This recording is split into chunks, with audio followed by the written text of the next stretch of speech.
The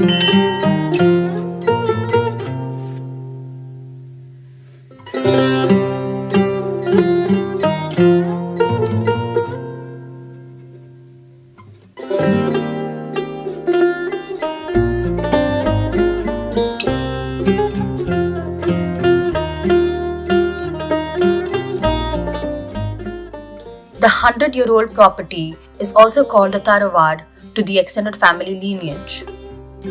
A traditional wooden door welcomes you indoors into a timeless era where contemporary elements fuse with traditional detailing.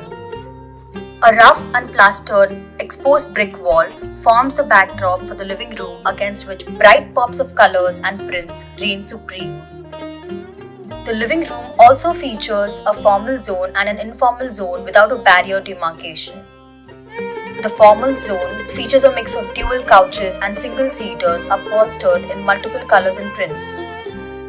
The striking coffee table is a 75-year-old hand-carved wood with intricate motifs.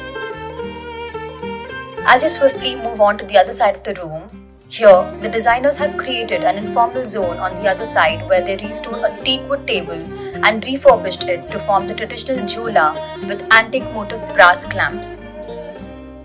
A large custom-made Tanjore artwork by Dr. Vidya P. thoroughly engages the onlookers. It's definitely our favorite spot in the house. The whole informal zone renders a timeless era which resonates with the grandmother and the childhood memories of this house. Visually demarcating the two is a 12 by 12 feet inlay of handmade athangudi tiles with wood and brass borders which makes up for the central flooring. The TV unit sits pretty and nice in the middle of this flooring. Flanking the backdrop and segregating the living and dining area is a retractable screen. The screen consists of fluted glass panels and a restored teakwood panel which were earlier destroyed in the floods.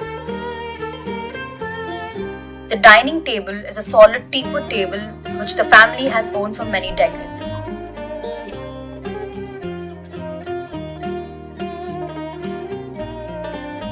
The walls are plastered with an olive-stained, deep green pigmented texture which leases a new life to the small dining space.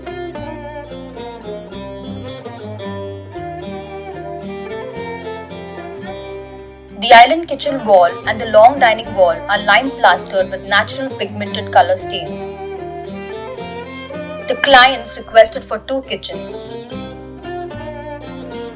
The duo celebrates the essence of the bountiful state with the abundant use of traditional materials like locally sourced cherai teakwood, jungle pie, athangudi tiles, natural grey wash stone flooring, and cane mats in the entire house.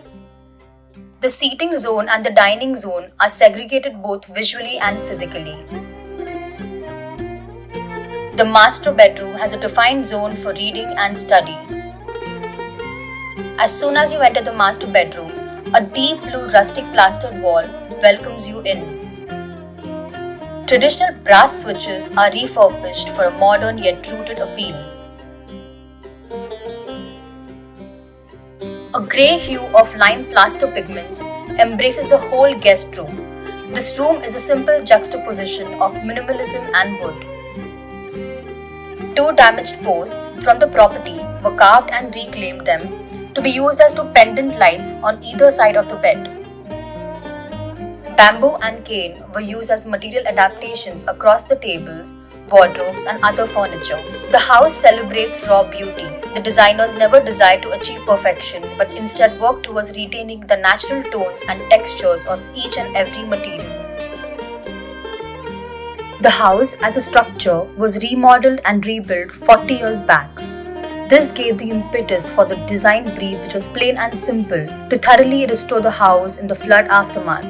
Nestled in Kerala's Aluva in Kochi, the sprawling 2,500 square property is surrounded by breezy tropical palm groves and a natural pond at the backyard, exuding the picture-perfect house in God's own country.